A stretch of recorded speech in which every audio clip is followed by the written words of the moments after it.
ওহে বৈষ্ণব ঠাকুর দয়ার সাগর এ দাসে করুণা করে ওহে বৈষ্ণব ঠাকুর দয়ার Hare Krishna, please accept my humble obeisances, all glories to Śrīla Prabhupāda. My name is Nimāi Nitāi dāsa. To all devotees who are going to be watching this video, we want to be showing Śrīla Prabhupāda's pure teachings concerning this most important topic, which surrounds Guru Tattva, Dīkṣā, as well as the Ṛtvik system of initiation that Śrīla Prabhupāda spoke about. We're going to be looking at a video made by Ishvara Gauranga Das against the Ṛtvik system of initiation. And we hope to bring some clarity, because after watching this video, we have seen how many of his understandings were not proper and not in line with Śrīla Prabhupāda's teachings. So we would like to first of all offer humble obeisances to all the Vaiṣṇava devotees of the Lord. Vancha kalpatarubhascha kripasindubhya eva cha patitanam pavanebhyo Vaiṣṇavebhyo namo namo. We would like to offer our humble obeisances unto His Divine Grace A.C. Bhaktivedanta Swami Prabhupada. Namam Vishnu Padaya Krishna Prastaya Bhutale Srimati Bhaktivedanta Swami Niti Namane. Namaste Sarasvati Devi Gauravani Pacharne Nirvishesha Shunyavadi Paschacharya Shadharya.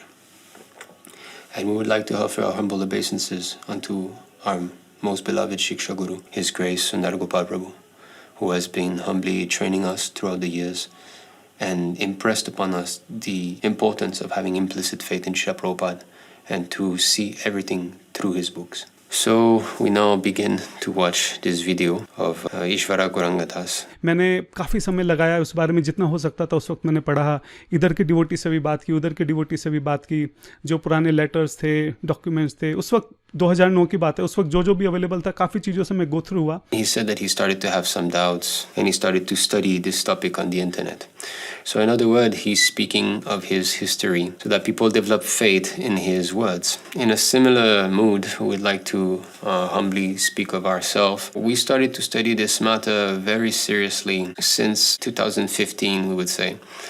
With the expert guidance of His Grace Sundara Gopal Prabhu, he has first of all engaged us in making a video which is entitled Ṛtvik, a bona fide system, wherein His Grace Sundara Gopal Prabhu is speaking. We have interviewed him, we have edited that video. It has now been translated in many different languages and many devotees have greatly appreciated this video. We have studied a lot before making this video, actually, from different angles, reading all the documents and what Prabhupada said about that in his books and so on. So that was a very in-depth study of Śrīla Prabhupāda's teachings concerning Guru Tattva, Dīkṣā and all of this. And a little before that, we had started to take elaborate notes concerning all different aspects of the philosophy. But our notes on the Ṛtvik system of initiation started to grow more and more. We have made many different videos also on the Ṛtvik system of initiation. Recently, last year, there was a video made by His Holiness Bhaktivikas Swami, which was not fully in line with Śrīla Prabhupāda's teachings, and we have humbly tried to present Prabhupada's teachings on this matter. So we have done a two-part video. Many devotees have also greatly appreciated. All these videos will be in the link down below. We have worked very closely with His Grace Sriman Tadvavid Das Brahmachari, who has compiled under the guidance of His Grace Sundara Gopal Prabhu the IA-77 paper. Many people have greatly appreciated and have praised it as being more clear and straightforward and easy to understand than the final order. He has also done a 15-hour series in 5 parts, very elaborate on the Ṛtvik system of initiation. We have watched this whole 15 hours and taking elaborate notes while watching. Although not on the Ṛtvik system of initiation, we have made a video defeating Dr. Zakir Naik, Muslim scholar. So this video has got hundreds of thousands of views, and we have tried our best to scholarly present this in order to represent the disciplic succession in which we are. So without further ado, now let us begin to watch this video.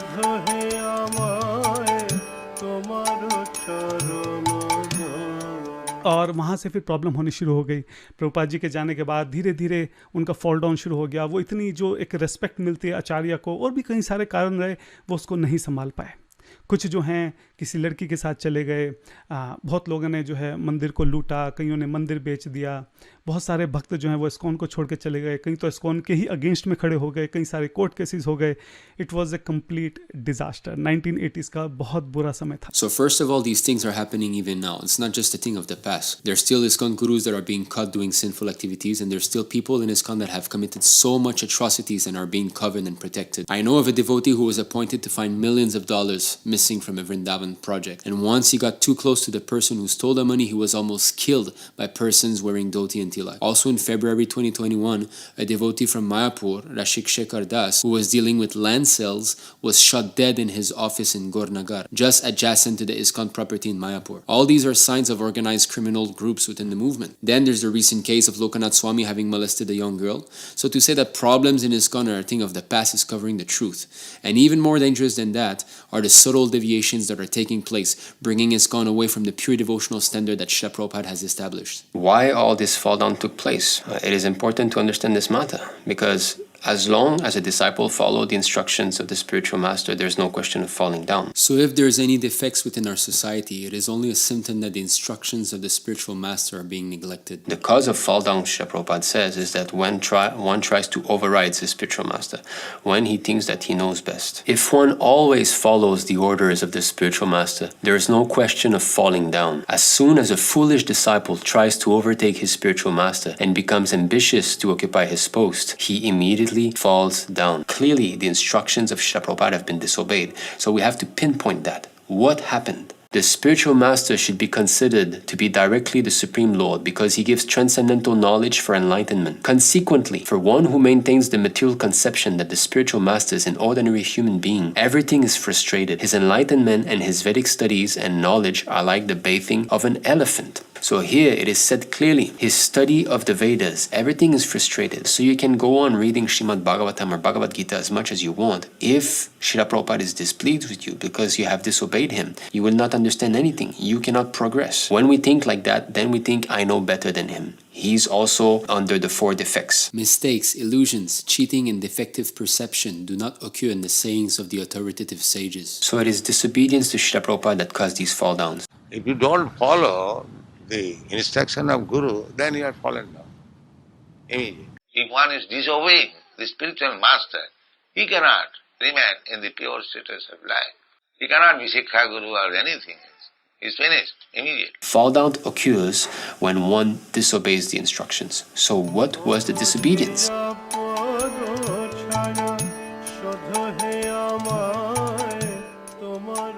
यहाँ से जन्म होता है ऋत्विकवाद का।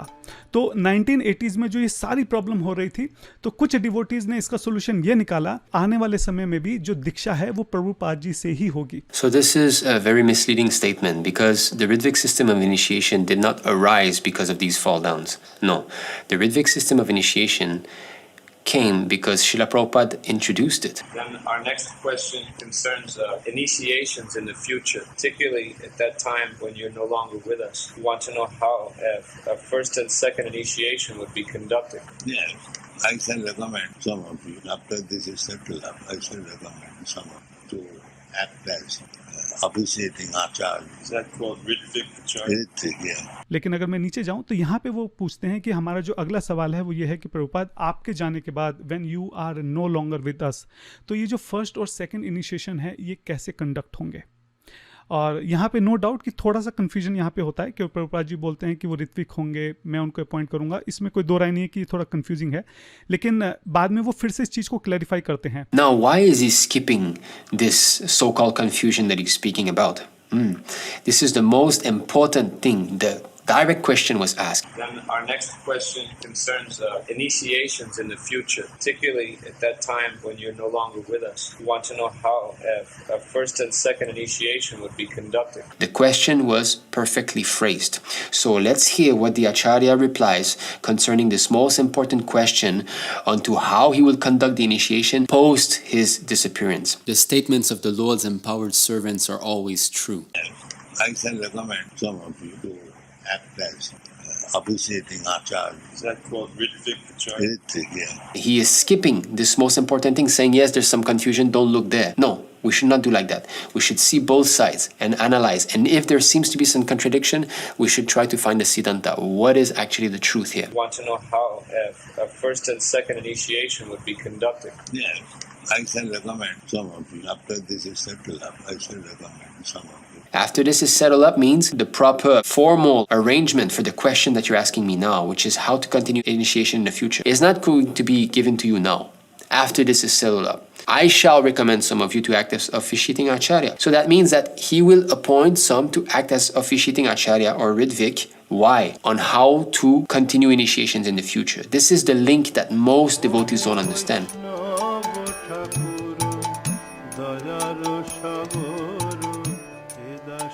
Specific वो question पूछते हैं कि वो डिसाइपल जो होंगे बाद में वो किसके होंगे. तो प्रभुपाद जी यहाँ पे बोलते हैं दे आर हिज डिसाइपल, जो इनिशिएट करेगा उसके डिसाइपल होंगे. तमाल कृष्ण महाराज कंफर्म करते हैं दे आर हिज डिसाइपल, जो इनिशिएट कर रहा है उसके डिसाइपल होंगे.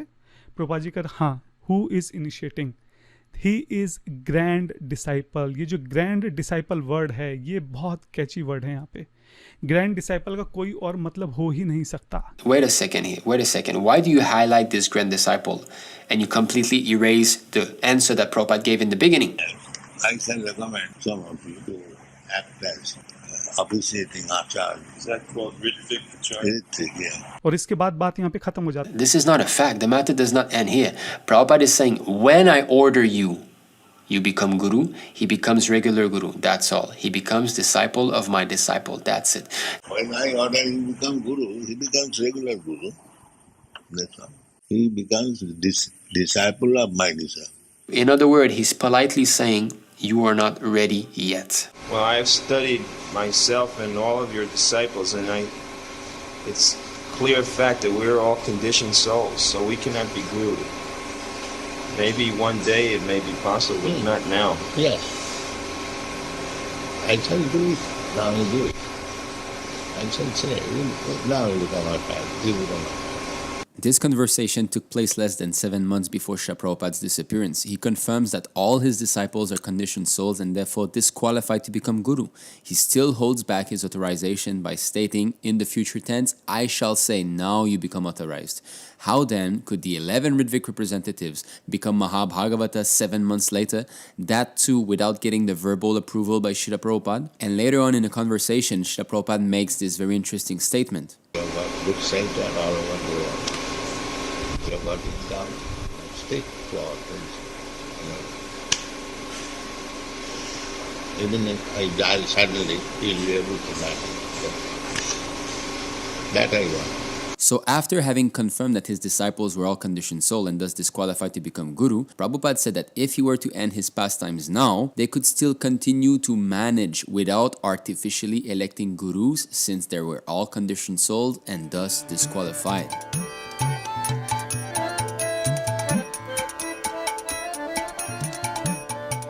लंबी डिबेट्स और इन सब के बाद ISKCON इस नतीजे पर पहुंचा कि जो हमारा मेन सिद्धांत है जो प्रभुपाद जी ने दिया था हम उसको चेंज नहीं करेंगे. जो एक गुरु परंपरा चली आ रही है उसको चेंज नहीं करेंगे. First of all, we need to understand what Paramparā is. In ISKCON, Paramparā is understood to mean an unbroken chain of physically present formal dīkṣā-gurus. However, we have examples from our previous Ācāryas that eradicate this misconception. Śrīla Nārāyaṇa Mahārāja accepted Śrīla Vaiṣṇavas Chakravarti Thakur as his disciple. This shows physical gaps in our Paramparā. Śrīla Jagannath Das Babaji Maharaj was the Śikṣā-guru of Śrīla Bhaktivinoda Thakur, who in turn was the Śikṣā-guru of Śrīla Gorakishore Das Babaji Maharaj. This shows that the essence of a Paramparā is the transfer of transcendental knowledge and not the formalities surrounding the initiation ceremony. Nowadays, ISKCON promotes the formalities of the ceremony more than the transfer of knowledge, so much so that they changed Śrīla Prabhupāda's words in the introduction of the Chaitanya Charitamrita Adi-lila chapter 1. In Śrīla Prabhupāda's original edition, we read, the direct disciple of Śrīla Krishna Das Kaviraj Goswami was Śrīla Narottam Das Thakur, who accepted Śrīla Vishwanath Chakravarti as his servitor. A very important point here is that 1 century was separating these two acharyas apart, yet it is said that he accepted, which means that after the departure of an acharya, he can still accept disciples. Śrīla Vishwanath Chakravarti Thakur accepted Śrīla Jagannath Das Babaji, who initiated Śrīla Bhaktivinoda Thakur, who in turn initiated Śrīla Gorakishore Das Babaji. In the post-77 edited edition, we read, the direct disciple of Śrīla Krishna Das Kaviraj Goswami was Śrīla Narottam Das Thakur, who accepted Śrīla Vishwanath Chakravarti as his servitor. Śrīla Vishwanath Chakravarti Thakur accepted Śrīla Jagannath Das Babaji, the spiritual master of Śrīla Bhaktivinoda Thakur, who in turn accepted Śrīla Gorakishore Das Babaji. By removing who initiated and replacing it with the spiritual master of and accepted, The ISKCON leaders are trying to veil the truth of what initiation actually is. They are thus not presenting Śāstra as it is. They are adulterating the truth, stressing the formal ceremony over the transfer of transcendental knowledge coming from a completely self-realized spiritual master. Srila Jiva Goswami explains Dīkṣā in his Bhakti Sandarbha. Dīkṣā is the process by which one can awaken his transcendental knowledge and vanquish all reactions caused by sinful activity. A person expert in the study of the revealed scriptures knows this process as Dīkṣā. Śrīla Prabhupāda stressed on the essence more than the external arrangements. Disciplic succession does not always mean that one has to be initiated officially. Disciplic succession means to accept the disciplic conclusion. So as long as Śrīla Prabhupāda's books are on the planet, the current link for receiving knowledge, the current Ācārya, is still present. We are trying to revive this Paramparā system, and fortunately we have sold millions of copies of this edition of Bhagavad Gita. But if physically present so-called gurus change the knowledge, then it becomes a dead branch of the disciplic succession, even though there is external display of gurus and disciples following the formalities of initiation. Chain is broken when there are false preaching. Otherwise it is not work. Which means if you're physically here, but you do not hand down the knowledge as it is, then it is lost. So therefore, the transfer of transcendental knowledge is the most important aspect. So those Śikṣā-guru who represent the bona fide Ācārya are the living source. Devotees who are fully dedicated to their spiritual master are the living source, and we are to hear from such living sources so that we too can become dedicated devotees. People devoid and bereft of service to the spiritual master are dead even as they breathe. Do not associate with such non-devotees if you do not want to harm your spiritual progress. From them, we get the physical guidance that don't do this, don't do that, you should do like this, Prabhupada said like that. And in this way, we are being guided by Śrīla Prabhupāda. A neophyte devotee or an ordinary person should worship the Madhyama Bhāgavata, who is a via medium.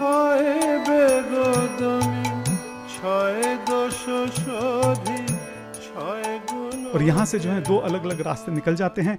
एक रास्ता निकल जाता है ISKCON का, जो आज भी गुरु परंपरा को फॉलो कर रहे हैं, और एक रास्ता निकल जाता है ऋत्विक वाद का, जहाँ पे कुछ ऑर्गेनाइजेशन जो हैं उन्होंने डिसाइड किया कि वो प्रभुपाद जी से ही दीक्षा दिलाएंगे। So this splitting of two groups always occur when the Ācārya departs. At first, all the followers of Advaita Ācārya shared a single opinion, but later they followed two different opinions as ordained by Providence. In the beginning, during the presence of Om Vishnupad Paramahamsa Parivakacha Ācārya Ashtotara Shishimad Bhaktisiddhanta Saraswati Thakur Prabhupada, all the disciples worked in agreement, but just after his disappearance they disagreed. One party strictly followed the instructions of Bhaktisiddhanta Saraswati Thakur, but another group created their own concoction about executing his desires. Bhaktisiddhanta Saraswati Thakur, at the time of his departure, requested all his disciples to form a governing body and conduct missionary activities cooperatively. Exact same thing. When they asked Prabhupada, who's going to be the next person, those reporters, they asked, he said, no, I'm forming a GPC 18. They will carry out. There's no need of one person. Other things can be managed by committee. Prabhupada said like that. Exact same thing that Bhaktisiddhanta Saraswati Thakur did. Do you expect to name one person as your successor, or have you already? That I am not contemplating now. But there is no need of one person, as other things are managed by committee. So this can also be managed. Will there be one spiritual leader, though? I am training GBC 18 all over the world.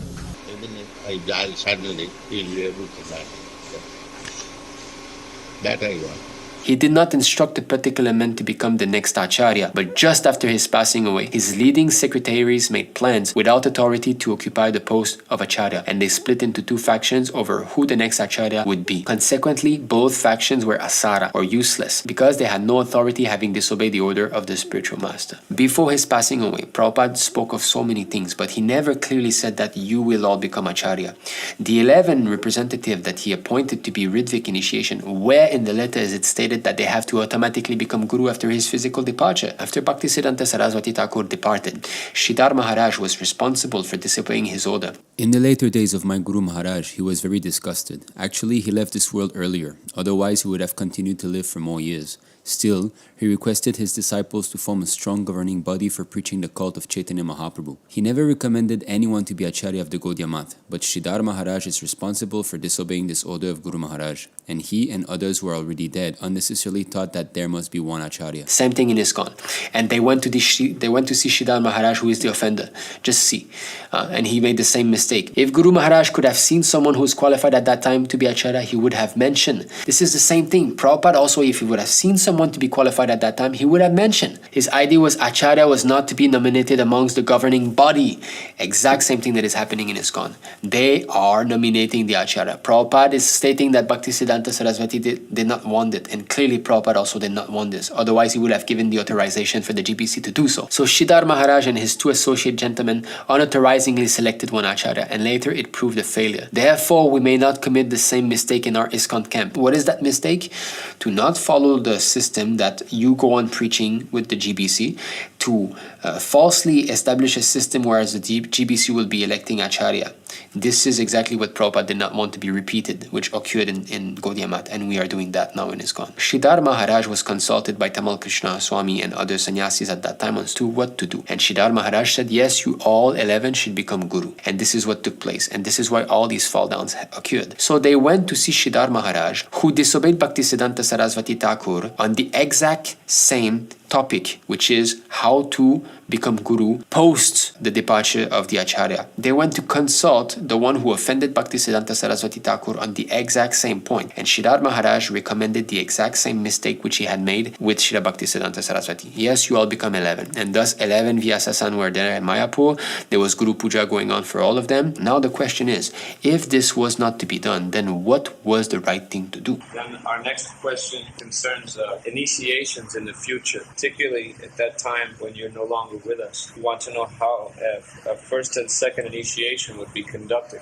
Yes, I shall recommend some of you, after this is settled up, I shall recommend some of you to act as officiating Ācārya. Is that called Ritvik? Ṛtvik, yeah. And he gave a document, July 9th letter, which is a perfect system. It was perfect in Śrīla Prabhupāda's physical presence. Why would it not be perfect when he's no longer here? In ISKM, all the devotees are united together because we all have this one common center point, which is Śrīla Prabhupāda. We're all Godbrothers and Godsisters. There's no cliques that this guru thinks that this guru is bogus, that guru thinks that this guru is bogus. You come and take initiation from my guru, don't go to this guru. I personally heard from Bhakti Vikash Swami's disciples that Bhakti Vikash Swami was saying how this disciple is more advanced than his guru. So there's all this two-phase game going on. They smile to each other, yes, we're all gurus, but at the same time, they know they're bogus. Some of the disciples strictly accepted the orders of the Ācārya, and others deviated, independently concocting their own opinions under the spell of Daivi Maya. One will be following exactly what the Ācārya is saying, and the other will be deviating.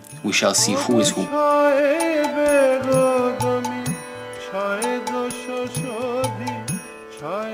So here we have the direct question and the direct answer of Śrīla Prabhupada. How initiation will be carried out when you're no longer here with us? Prabhupada said, yes, I shall appoint some of you after this is settled up. Okay, so all we need to do, when will he be appointing those representatives in order to carry out the initiation when he's no longer here with us? This is a continuation. Did he do that? Or concerning the disciple, then grand disciple, and you all so-called become dīkṣā-guru, although Prabhupada did not say dīkṣā-guru, he said, yes, his grand disciple, which could be Śikṣā-guru, but let's say he meant dīkṣā-guru. When I order you. So he tried to call them down, when I order you. So where's the order? All we need to do is fast forward and see which of the two Prabhupada did. Did he appoint a Ritvik representative in order to carry initiation when he's no longer here with them? Or did he appoint some regular dīkṣā-guru and completely give all the future disciples to his disciples so that they become Grand Dīkṣā-guru disciples? The order of the spiritual master is the active principle in spiritual life. Anyone who disobeys the order of the spiritual master immediately becomes useless. It is stated here very clearly. If you disobey the order of the spiritual master, we become useless. In other words, if Śrīla Prabhupada was against forming a GBC committee that will be electing gurus, that is disobedience, and thus they would be useless. If Śrīla Prabhupada did not want this Ṛtvik system to continue after his physical departure, then the entire Ṛtvik Sangha would be completely useless. But you cannot say that both are good. No, one of them is useless. When I order him to become Guru, he becomes regular Guru.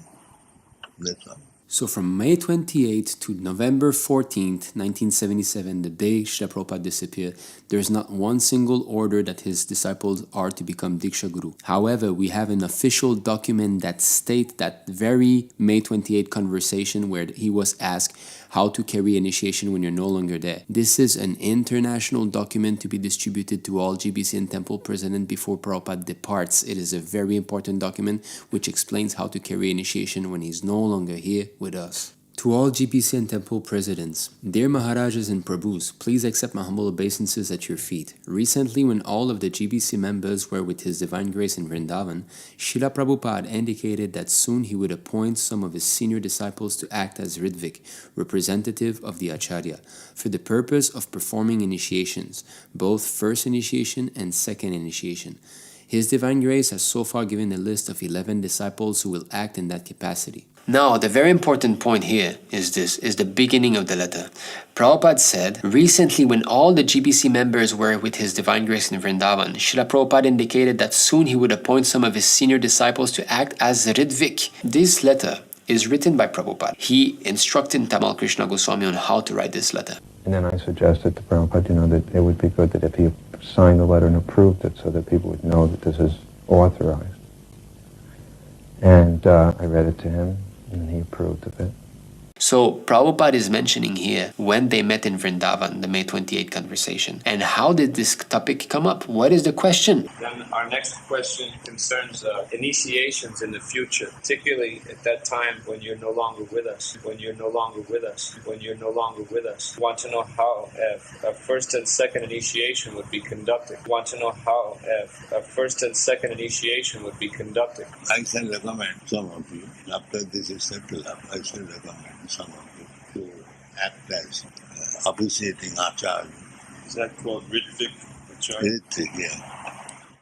Recently, when all of the GBC members were with His Divine Grace in Vrindavan, Śrīla Prabhupāda indicated that soon he would appoint some of his senior disciples to act as Ritvik, representative of the Ācārya, for the purpose of performing initiations, both first initiation and second initiation. His Divine Grace has so far given a list of 11 disciples who will act in that capacity. In the past, temple presidents have written to Śrīla Prabhupāda recommending a particular devotee's initiation. Now that Śrīla Prabhupāda has named these representatives, temple presidents may henceforward send recommendation for first and second initiation to whichever of these 11 representatives are nearest their temple. After considering the recommendation, these representatives may accept the devotee as an initiated disciple of Śrīla Prabhupāda by giving a spiritual name, or in the case of second initiation, by chanting on the Gayatri thread. Just as Śrīla Prabhupāda has done, the newly initiated devotees are disciples of His Divine Grace A.C. Bhaktivedanta Swami Prabhupada, the above 11 senior devotees acting as his representative. After the temple president receives a letter from these representatives giving the spiritual name or the thread, he can perform the fire yagya in the temple as was being done before. The name of a newly initiated disciple should be sent by the representative who has accepted him or her to Śrīla Prabhupāda to be included in His Divine Grace Initiated Disciples book. Hoping this finds you all well. Your servant, Tamal Krishna Goswami. Approved by A.C. Bhaktivedanta Swami Prabhupada. To stress something important, one repeats it 3 times. He said, gradually I will appoint some of you. And then he named gradually 9 people. Whoever is closest, he said. Of course, I again made it clear, I said, but Prabhupada, these people are your disciples. Correct. In other words, when these people do perform the initiation ceremony, it's on your behalf. These are still your disciples. And then I wrote a letter to the society informing them that now these 11 people were authorized to, without having to consult Prabhupada, to initiate people. But that it would be, that the people who were initiated would be Prabhupada's disciples.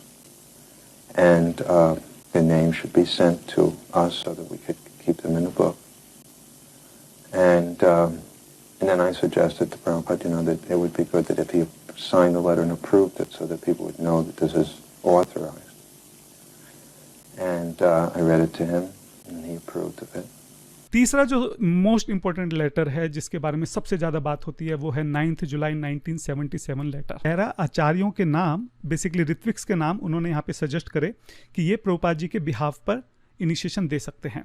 पूरे letter में कहीं भी specifically ये चीज़ clear नहीं है जहाँ पे प्रभुपाद जी बोल रहे हो कि मेरे फिजिकल डिपार्चर के बाद इनिशिएशन कैसे दिए जाएंगे। No, we have shown it is very clear, and in fact, even Bhakti Swami Maharaj has also jumped that segment when they ask Śrīla Prabhupāda, "What do we do when you're no longer here with us?" Śrīla Prabhupāda started by explaining the system to be practiced while he is physically present. Then our next question concerns initiations in the future, particularly at that time when you're no longer with us. Śrīla Prabhupāda started by explaining the system to be practiced while he is physically present.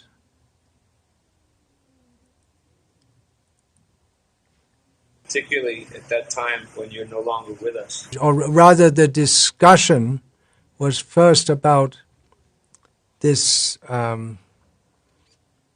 system of initiation that Śrīla Prabhupāda put in place with proxies.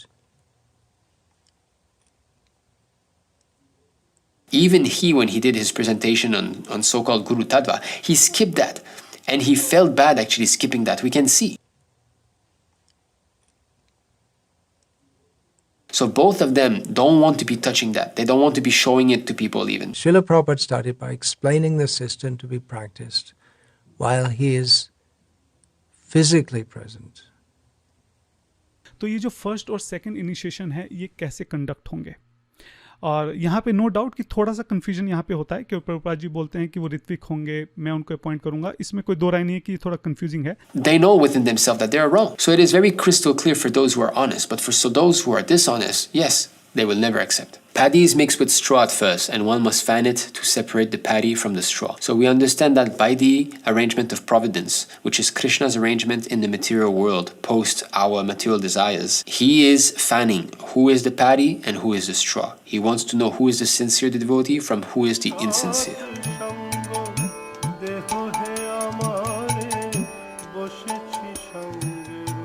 जो document है जिसके बारे में बार बार बात होती है वो है श्रील प्रभुपाद जी की जो विल है.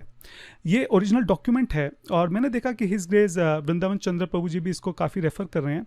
मैंने पहले भी इसको काफ़ी पढ़ा था एक्चुअली, दोबारा अभी वीडियो बनाने से पहले भी मैं इस डॉक्यूमेंट को 2-3 बार एक्चुअली में मैंने पढ़ा, लेकिन मुझे कहीं भी एक लाइन भी यहाँ पर ऐसी नहीं मिली जिसमें प्रभुपाद जी ने बोला हो कि मेरे फिजिकल डिपार्चर होने के बाद जो ऋत्विक हैं वो नेक्स्ट आचार्य होंगे और वो मेरे बिहाफ पे इनिशिएशन देंगे. एक लाइन भी यहाँ पे ऐसी नहीं है. That is again very misleading by him. This is dishonesty, because there's something that is very, very important, that in the event of death or failure to act for any reason of any of the said directors, a successor director or directors may be appointed by the remaining directors, provided the new director is my initiated disciple. So Śrīla Prabhupāda clearly mentions that those who are appointed to manage the temple properties in India, there can be new devotees elected in order to manage those properties, provided it is my initiated disciple. Śrīla Prabhupāda clearly wrote this.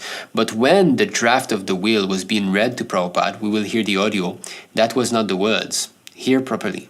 A successor committee member or committee members may be appointed by the remaining committee members, provided that the new committee member is an initiated disciple and following strictly all the rules and regulations of ISKCON. So you see how the draft of the will was being read, but in the will, Śrīla Prabhupāda clearly wrote, my initiated disciple. So that is a conscious change by Śrīla Prabhupāda. If Śrīla Prabhupāda would have written a disciple, this would have meant a Śikṣā or Dīkṣā disciple of any guru. If he would have written my disciple, it would have meant a Śikṣā or Dīkṣā disciple of Prabhupada. If he would have written an initiated disciple, it would have meant a Dīkṣā disciple of any guru. But he wrote my initiated disciple, which clearly shows a Dīkṣā disciple of Śrīla Prabhupāda. So theoretically, 50 years from now, when there would be no more original Śrīla Prabhupada disciple, this clause of the will would be impossible to follow. Thus, it is only possible to be followed by accepting the Ṛtvik system of initiation. When we present this point to some devotees in ISKCON, they say that Prabhupada made a mistake. Prabhupada should have written a disciple or an initiated disciple. But no, the Ācārya is beyond the four defects of illusion, cheating, and mistakes. Mistakes, illusions, cheating, and defective perception do not occur in the sayings of the authoritative sages. The statements of the Lord's empowered servants are always true, and the acts they perform are exemplary when consistent with those statements. Therefore, one who is intelligent should carry out their instructions. So here he's skipping this very fast and saying there's nothing there about the Ṛtvik system and initiation. That means he does not know how to defeat this point, and no one else in ISKCON has been able to defeat this point.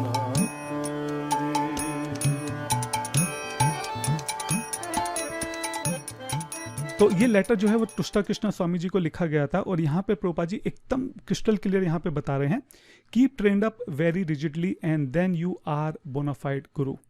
You can accept disciples on the same principle. His understanding of what Prabhupada is saying here is not crystal clear. Prabhupada's desire does not equal his order. This is very important to understand. Just like an airplane pilot might say, my child, I want you to become an airplane pilot. So if the child foolishly thinks that, okay, now this is the order, I shall go and fly a plane, he will kill himself and all the passengers. That will be the result. So an intelligent child says, he wants me to become qualified to fly an airplane. So then he will say, okay, let me raise myself to this standard and then I can fly the plane. So first of all, one has to raise himself to the standard of being a pure devotee. When one is mature, he becomes Guru automatically. First of all, one has to become very dear to Krishna. Then, automatically he becomes Guru. The word automatically clearly shows that the Ācārya is self-effulgent. He's directly empowered by Krishna. There's no question of electing him. And Śrīla Prabhupāda gives the proper order of things. One, first of all, has to become qualified, which means Mahā-bhāgavata. Then he becomes Guru. Not that one becomes artificially a Guru by some electing system and then tries to make his way up to the Mahā-bhāgavata system. There's no way that this will work, as it is an offense and thus blocks one from further spiritual advancement. And you cannot say that, yes, in the beginning, when Prabhupada left, they were not pure devotee, but they made their way up there. Prabhupada clearly says that first you become Mahā-bhāgavata, first you become qualified, and then automatically you become Guru. Not the other way around, that I become Guru and I fake it until I make it. To praise a person who's not on that level is actually an insult. King Prithu said, O gentle Sutta, Magadha, and other devotees offering prayers, the qualities of which you have spoken are not distinct in me. Why then should you praise me for all these qualities, when I do not shelter these features? I do not wish for these words meant for me to go in vain, but it is better that they be offered to someone else. Similarly, in ISKCON, they show all their disciples to recite this prayer. Om Vishnupad Paramahamsa Parivikachacarya Shtotara Shishimal, and then the name of their spiritual master and so on. This prayer is made for Mahā-bhāgavata. So if you're worshipping someone who's not on that level and you use this, it's actually an insult. And the same prayer, Namo Vishnupadaya Krishna Pristaya Bhutale Shimati Such and Sat Swaminiti Namine. This is also bogus. O gentle reciters, offer such prayers in due course of time, when the qualities of which you have spoken actually manifest themselves in me. The gentle who offer prayers to the Supreme Personality of Godhead do not attribute such qualities to a human being who does not actually have them. At the beginning, when the 11 Vyasasans were there, they all had the title His Divine Grace. That was the title of the 11 original Gurus. So such a big blunder. How could an intelligent man, competent enough to possess such exalted qualities, allow his followers to praise him if he did not actually have them? Praising a man by saying that if he were educated, he might have become a great scholar or a great personality is nothing but the process of cheating. A foolish person who agrees to accept such praise does not know that such words simply insult him. So why the hypocrisy should go on? That I'm praising my Guru Maharaj, but he can fall down also. So this whole show of having someone who's not on the Mahā-bhāgavata platform and worshipping him as if he is just like a play. Like, who's going to be king today? Oh, you are the king and we are acting accordingly. It's simply the external. Therefore, it's like an empty coconut. You see the outing, everything seems to be proper. The Guru is there, the fire sacrifice, the disciples, the prayers, but the very substance of having the self-realized soul who's in direct contact with Krishna, transferring transcendental knowledge to the disciple, that is lost. But as a matter of etiquette, it is a custom that during the lifetime of your spiritual master, you bring the prospective disciples to him. And in his absence or disappearance, you can accept disciples without any limitation. So here Prabhupada is trying to calm him down. He's saying, when I'm physically here, you don't try, at least when I'm physically here, because it did occur. Everyone will become Guru when he is expert disciple. But why this immature attempt? Guru is not a thing, imitation. When one is mature, he becomes Guru automatically. So these attempts are being done. Just like those in the thought that why shall I, under the subjugation of these people, let me go away, become a Guru. Similarly, the Sudama, but these attempts will not be successful, but there are some attempts like that. What can be done? It is now evident that some of our top men are very much ambitious and there has been so many fall downs. So Prabhupada knew that he had problems with his leaders, so he was trying to call them down that at least during my physical presence, don't try. But that does not mean that as soon as I depart, boom, you become Dīkṣā-guru. Otherwise, why Prabhupada is condemning his Godbrothers concerning that? Why this Gauri was fed? Because they tried to become more than Guru. Before passing away, he gave all direction and never said that this man should be the next Ācārya. But these people, just after passing away, they began to fight who shall be Ācārya. That is very... Same thing. Prabhupada never said that now you 11 will automatically become Ācārya when I depart. This is bogus. This is what they taught then, and this is what they taught in ISKCON also. This is not how a guru is made. Guru is self-effulgent. Mundane votes have no jurisdiction to elect a Vaiṣṇava Ācārya. A Vaiṣṇava Ācārya is self-effulgent, and there is no need for any court judgment.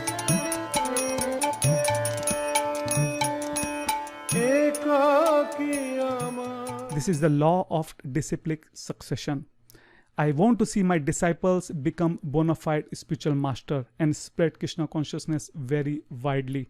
That will make me and Krishna very happy. So surely Śrīla Prabhupāda wants his disciples to become bona fide spiritual master. But Śikṣā-guru is also a bona fide spiritual master. And if you make a distinction between them, then you're an offender. There is no difference between the shelter-giving Supreme Lord and the initiating and instructing spiritual masters. If one foolishly discriminates between them, he commits an offense in the discharge of devotional service. So there's no distinction between Dīkṣā-guru and Śikṣā-guru. And Prabhupada says that the word guru equally applies to Dīkṣā and Śikṣā. The word guru is equally applicable to Devartma Pradarshaka Guru, Śikṣā-guru, and Dīkṣā-guru. So why are you making distinction that everything that Prabhupada is saying means Dīkṣā-guru, Dīkṣā-guru, Dīkṣā-guru? I am training you all to become Guru in the future. One could very easily use this statement of Śrīla Prabhupāda to prove that he wanted his disciples to become Dīkṣā-guru. But Śrīla Prabhupāda clarifies later on in the conversation. One is engaged to become Śikṣā-guru.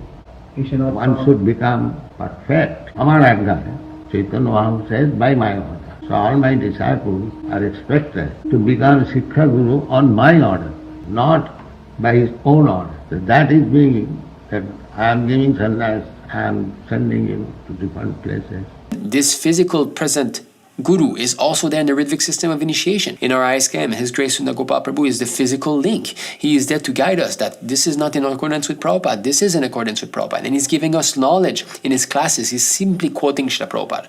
In fact, he has introduced this system whereby when we give classes, we have a screen there and we just show Prabhupada's quotes and verses from the scriptures. He has introduced this system and he's doing it better than anyone else on the planet at the moment. And that is a sign that one is connected, because if one can present the philosophy as it is and remember exactly where the quotes are from Śrīla Prabhupāda and represent him, this is a sign of being properly connected. Gopinatha Ācārya replied, knowledge of the Samam Banam, the absolute truth, is evidence of the mercy of the Supreme Lord. तो पूरा सिद्धांत ही change करने के लिए तैयार खड़े हैं.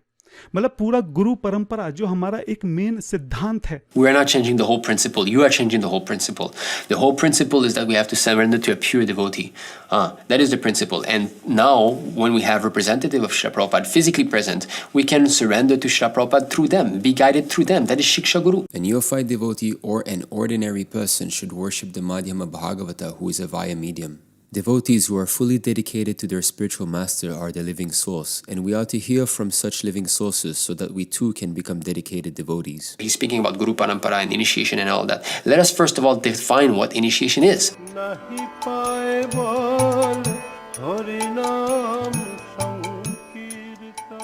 The Ācārya, in the true sense of the term, who is authorized to deliver Krishna, enriches the disciple with full spiritual knowledge and thus awakens him to the activities of devotional service. Unless one is initiated by the right person who always carries within his heart the Supreme Personality of Godhead, one cannot acquire the power to carry the Supreme Godhead within the core of one's own heart. So here it is clear that unless one is a Mahā-bhāgavata who always carries Krishna within his heart, in other words, he always has Krishna, prema, he cannot act as Dīkṣā-guru, because he cannot give Krishna to the disciple.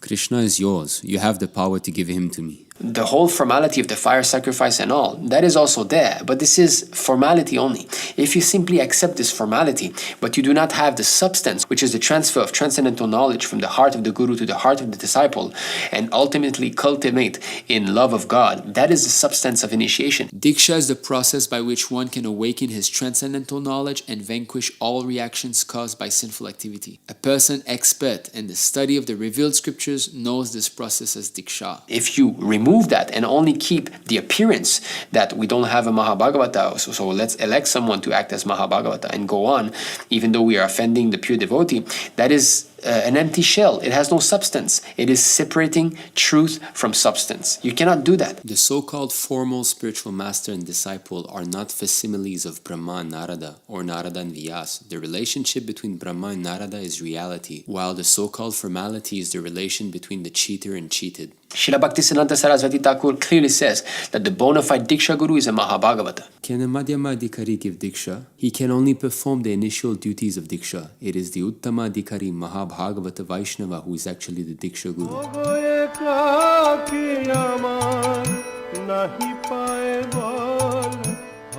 पूरे letter में कहीं भी specifically ये चीज clear नहीं है, क्योंकि ये चीज क्लियर नहीं है। कुछ एक लेटर जिनका बहुत कंफ्यूजिंग मीनिंग है, कंफ्यूजन नहीं करते हैं वो, कंफ्यूजिंग कुछ लाइनों के ऊपर कुछ स्टेटमेंट जो हैं वो कंफ्यूजिंग हो सकती हैं। सिर्फ एक लेटर एक कन्वर्सेशन के कुछ हिस्से को लेकर जहां प्रभुपाद जी ने साइन किए हैं और वो भी कंफ्यूजिंग है, वो भी क्लियर नहीं है। I beg to point out that he is now speaking about the teachings of Śrīla Prabhupāda found in his books, letters and conversations. In other words, he's saying that Śrīla Prabhupāda is not clear and confusing. He fails to see that the confusion is within his mind alone, due to his being a neophyte devotee and thus not seeing through Śāstra. It is our good fortune that in ISKM we do not fall to such confusion, due to being under the expert guidance of our Śikṣā-guru, His Grace Sundar Gopal Prabhu, who has firmly established the ways of giving lectures, preaching and discussing the philosophy within our organization. We always establish the truth through Śrīla Prabhupāda's books. It is confusing for him because he's trying to disobey the order of the spiritual master, and therefore Krishna does not give him the proper knowledge.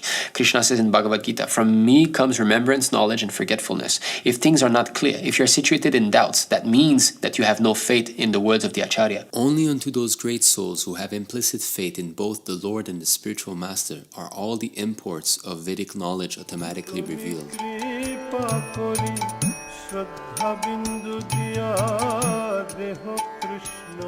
क्या शास्त्रों में कहीं इसका विधान है? क्या कभी past में ऐसा हुआ है कि ऋत्विक वाद की तरह से किसी को इनिशिएशन दिया गया हो?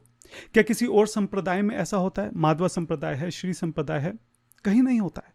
शास्त्र में कहीं ऐसा कोई एग्जाम्पल नहीं है इसके बारे में। This is not how we judge that was there a Ritvik system in the past. You don't jump over Śrīla Prabhupāda. Paramparā system means you understand through me, Śrīla Prabhupāda. Even if you read some other books, you understand through me. That is Paramparā system. Even if you read some books, you cannot understand unless you understand it from me. This is called Paramparā system. You cannot jump over to the superior guru, neglecting the next Ācārya, immediate next Ācārya. So the only judging factor is whether or not Prabhupada approve of this system. That's all. O Lord, who resemble the shining sun, you are always ready to fulfill the desire of your devotee, and therefore you are known as a desire tree, Vanchakalpataru. When Acharyas completely take shelter under your lotus feet in order to cross the fierce ocean of nescience, they leave behind on earth the method by which they cross. And because you are very merciful to your other devotees, you accept this method to help them. Now, let me turn that around with you. Is it written in Śrīla Prabhupada books that there's a 2/3 vote system to elect acharyas? The exact same system was put in by his Godbrothers that they created a committee that would elect an Ācārya, and Prabhupada chastises this. Did Narada Muni become Guru because of a 2/3 vote? Did Madhavacharya become Guru in this way? Vyasadev? You are changing everything. This 2/3 vote system is bogus and it has proved to be a failure. Do you know that this Guru system in ISKCON has been changed more than 14 times because it keeps failing? That idea is not in accord with Śāstra or Śrīla Prabhupāda's instructions or our tradition. It's like Śrīla Prabhupada said about Śrīla Bhaktisiddhanta. He said that he talked about so many important things. Did he miss this thing? How could he miss this thing? Of how there would be gurus after his departure. Why this Gauri was bad? Because they tried to become more than Guru. Before passing away, he came all direction. And never said that this man should be the next Ācārya. But these people, just after passing away, they began to fight who shall be Ācārya. That is it. They never thought why Guru Maharaj gave us instructions, so many things, why he did not say that this man should be Ācārya. They wanted to create artificially somebody Ācārya, and everything came. They did not consider, even with common sense, that he, Guru Maharaj, wanted to appoint somebody as Ācārya. Why did he not say? He said so many things. And this point he missed. The real point. If Śrīla Prabhupada wanted us to have the kind of authorization system that we have, which has changed, I think, at least 15 times since 1978, which in itself indicates something, he would have said so, but he never did. You show me in the Śāstra where did the sannyasi conduct marriage ceremony. You show me in the Śāstra, even better, where did the sannyasi conduct a marriage ceremony for his disciple who was a sannyasi but then fallen. Show me. Prabhupada has done that. You show me in the Śāstra where this has been done. The Ācārya is empowered by Krishna. Sri Chaitanya Mahaprabhu said, both the Supreme Personality of Godhead and my spiritual master, Ishvara Puri, are completely independent. Therefore, neither the mercy of the Supreme Personality of Godhead nor that of Ishvara Puri is subject to any Vedic rules or regulations. As Hari is free to act as he likes, the empowered spiritual master is also free. As Hari is not subject to mundane rules and regulations, the spiritual master empowered by him is also not subject. Every Ācārya has a specific means of propagating his spiritual movement with the aim of bringing men to Krishna consciousness. Therefore, the method of one Ācārya may be different from that of another, but the ultimate goal is never neglected. So all these verses clearly show that Śrīla Prabhupāda is empowered by Krishna to make change for the conditioned souls here and there. Only those saintly persons who are the crest jewels among Mahā-bhāgavatas are independent and fully qualified to bestow mercy for a reason that is unknown or even without any reason at all. In this regard, no rules and regulations of any kind nor any limit or boundary can apply to them. So if you want to understand whether this Ritvik system is authorized or not, you don't jump over Prabhupada, oh, has this been done before, and so on.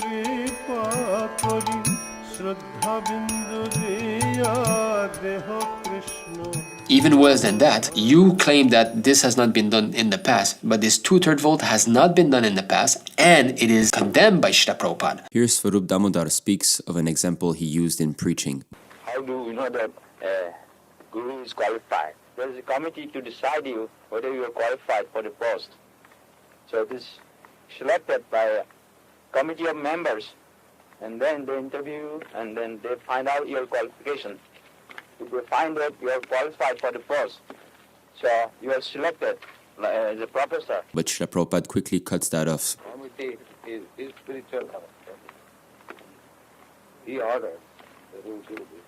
If everyone just initiates, then there will only be contradictory result. As long as it goes on, there will be only failure. This was spoken in front of his Godbrothers on the appearance day of Śrīla Bhaktisiddhanta Saraswati Thakur. So why then Prabhupada would authorize a system by which there are many dīkṣā-gurus if he clearly says that there will be contradictory results? Self-deceived persons sometimes accept leaders or spiritual masters from a priestly order that has been officially appointed by the codes of material life. In this way, they are deceived by official priests. He condemns his spiritual godbrothers for having done this thing. These people, just after passing away, they began to fight who shall be Ācārya. He says that that the spiritual master is self-effulgent. A Vaishnava Ācārya is self-effulgent, and there is no need of any court judgment. He says that a guru cannot be elected by the vote of mundane persons. Mundane votes have no jurisdiction to elect a Vaishnava Ācārya.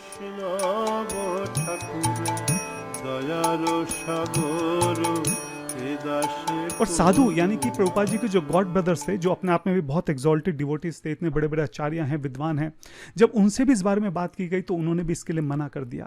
Now he's saying that Śrīla Prabhupāda's god brothers, who were themselves very exalted devotees, such great Ācārya, scholars. Oh really? Let's see what Śrīla Prabhupāda says about that. One who has got life, he can preach. The dead man cannot preach. That's like all my godbrothers. They are dead men, and therefore they are enemies of my activities. They have no life. Exalted devotees थे, इतने बड़े बड़े आचार्य हैं, विद्वान हैं. That's like all my godbrothers. They are dead men. They have no life. And here he's saying that there are such great elevated personalities, such great Ācārya. Actually, amongst my god brothers, no one is qualified to become Ācārya. So it is better not to mix with my god brothers very intimately, because instead of inspiring our students and disciples, they may sometimes pollute them. This attempt was made previously by them, especially Madhava Maharaj and Tirtha Maharaj and Bona Maharaj. But somehow or other, I saved the situation. This is going on. We shall be very careful about them and not mix with them. This is my instruction to you all. They cannot help us in our movement, but they are very competent to harm our natural progress. So we must be very careful about them. So how can they be exalted devotees? How can they be great acharyas or great scholars even? That means he cannot recognize who is an advanced devotee from who is a neophyte.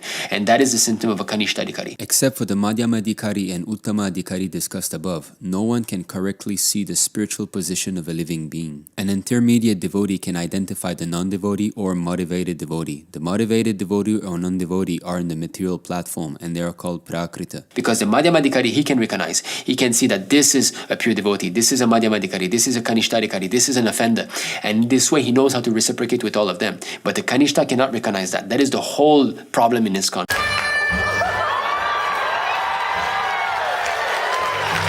We are using Mridanga Kartal, that is enough. We are not musicians, we are Krishna Bhaktas. Therefore we do not stress so much importance on these different musical talents. Sri Chaitanya Mahaprabhu is God himself. Had he thought it would have been better to spread Krishna consciousness by another way, he would have done so. There is no need for us to try and add anything to this simple method. It will only be a distraction.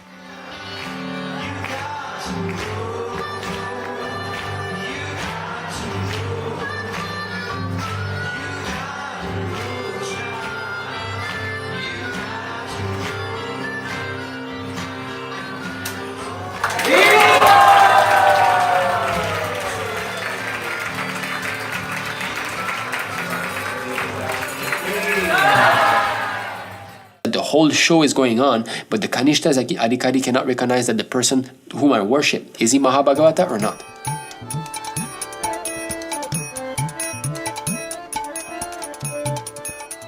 देखें तो मैं यहाँ पे दिखा रहा हूँ श्री श्रीमद् भक्ति वेदांत नारायण गोस्वामी महाराज, प्रभुपाद जी के बहुत डियर फ्रेंड भी थे, बहुत exalted devotee हैं, आचार्य हैं. Okay, so Nārāyaṇa Mahārāja is now a very exalted devotee, a great friend of Prabhupada and Ācārya. Really? Let us see how he speaks of Śrīla Prabhupāda. When they read Śrīmad Bhāgavata, especially the purport of Swamiji, then they lose their faith to Krishna consciousness. Here he clearly said that those who read Prabhupada's purport will leave Krishna consciousness. He's undermining all the work that Śrīla Prabhupada has done. Prabhupada has written these books day and night to give us this knowledge. This is Śrīla Prabhupada's mercy. Krishna Kripa Murti. He's the representation of Krishna's mercy. And he has given us all this knowledge. That is his mercy. And he's saying that those who read those purports will leave Krishna consciousness, and you call him an Ācārya and an exalted devotee? What nonsense is that? Because everywhere it had been told in his purport. Ladies are inferior, blacks are all Shudra, and they should not be given bhakti. They cannot have bhakti. Here Nārāyaṇa Mahārāja says that Prabhupada says that black people and women cannot perform bhakti, cannot perform bhajan. This is completely bogus. Prabhupada clearly says that anyone can come to Krishna. On the spiritual platform, however, when one is elevated to the platform of Krishna consciousness, whether one is a man, woman, Shudra or whatever, everyone is equal. So many they were in ISKCON, they left only for this. In Bhagavad Gita, 9th chapter, 32nd verse, Lord Sri Krishna is telling, Mam hi parta vyapashritya yepi su papayonaya striyo vaishyas tata sudras tepi yanti param gatim. He's telling, O son of Pritha, Arjuna, those who take shelter in me, though they be of lower birth, women, Vaishyas, Shudras, they can attain the supreme destination. This is wrong. That you what you explain, it is totally wrong. So according to the Vedic system of classification, women, Vaishya, Shudra belong to a lower social. Never. I don't get it. Personal realization does not mean that one should, out of vanity, attempt to show one's learning by trying to surpass the previous Ācārya. He must have full confidence in the previous Ācārya. Do you think that Shyamrani is less intelligent than anyone?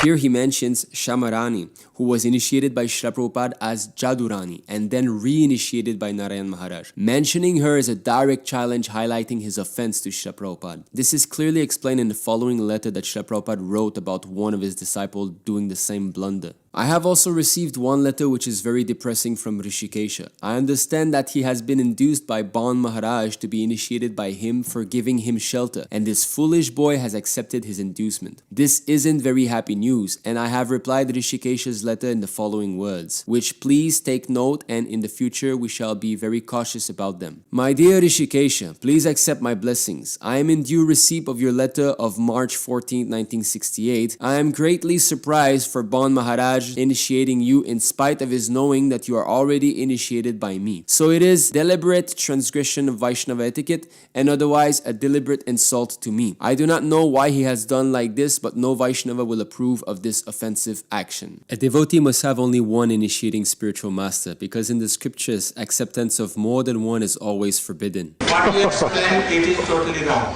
Never. I don't get it. Do you think that Shyamrani is less intelligent than anyone?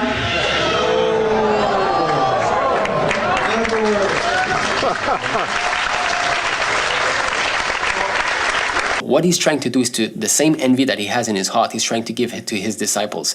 And him, this devotee who's making this video now, he cannot even recognize that. He cannot even understand this. So if you're not capable of discriminating who's an offender from who is not, why should I even listen to you? The Mahā-bhāgavata can turn the entire world into Krishna consciousness. Only 11 years, him alone. Now, how many of them are there in ISKCON? There's a huge list. And you go in the West and Hare Krishna and what? Nobody knows us. Everything is dwindling down.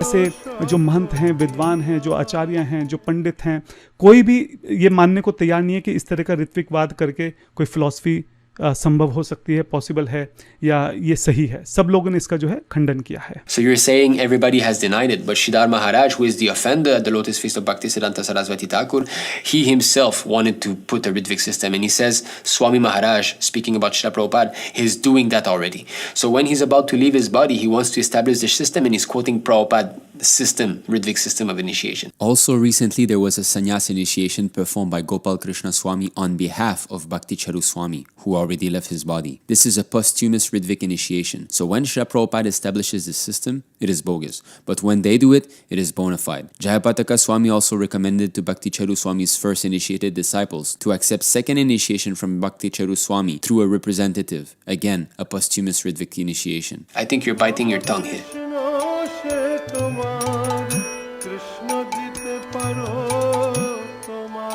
बहुत बड़ा argument यहाँ पे ये दिया जाता है कि प्रभुपाद जो हैं वो प्योर डिवोटी थे, प्रभुपाद जी के बाद जो है कोई भी प्योर डिवोटी नहीं है. तो ये आर्गुमेंट जो है वो अपने आप में ही सेल्फ डिफीटिंग है. मतलब आप ये बोलना चाह रहे हैं कि जो प्रभुपाद हैं वो कोई एक भी प्योर डिवोटी नहीं बना पाए, मतलब प्रभुपाद इतने जैसे आचार्य जो हैं वो एक शुद्ध भक्त भी अपने पूरे जीवन काल में नहीं बना पाए, ये बेसिकली आप आर्गुमेंट दे रहे हैं. Why do you assume that the pure devotee must be in ISKCON? That is first thing. You do not know. Maybe there's a pure devotee amongst Śrīla Prabhupāda disciples. That's the first part of your argument that is wrong. Pure devotee might be outside ISKCON, yet you do not know. Second thing why it is wrong. You claim that Prabhupada is not preaching anymore, that his work is done. You're saying Prabhupada could not have made one pure devotee? That means you think Prabhupada is dead and gone. That is bogus. Vani principle is more important than Vapu principle. Prabhupada is still making disciples even now. Although a physical body is not present, the vibration to be accepted as the presence of the spiritual master. Vibration. What we have heard from the spiritual master, that is living. When you distribute books and people open, whom are they in contact with? Are they only in contact with paper? Is it books? Is this paper and ink that is making them disciple? No, Prabhupada is still speaking there. He's still preaching, but you have no eyes to see. So we should associate by the vibration, not by the physical presence. That is real association. Sabhyādanavritti, by sound, just like we are touching Krishna immediately by sound vibration. So we should give more stress on the sound vibration, either of Krishna or of the spiritual master, then we'll feel happy and no separation. Prabhupada will make so many pure devotees because his books are the law books for 10,000 years. You or all the gurus in ISKCON are not going to be here anymore. That is a fact, but Prabhupada will still be there. He will make so many devotees. And the third point on which this argument of yours is wrong is this, is that if one cannot raise himself to the standard that the spiritual masters show you to become, that is not his fault, that is your fault. If you are incapable of raising yourself to the standard of becoming spiritual master, that is not your spiritual master's fault, that is your fault. It is the duty of the Śikṣā-guru or dīkṣā-guru to instruct the disciple in the right way, and it depends on the disciple to execute the process. So we cannot say that, oh, you're claiming that there's no pure devotee in ISKCON, that means Prabhupada is impotent. No, that means that all of them are impotent. So from these three things, we have defeated your argument, and you cannot counteract.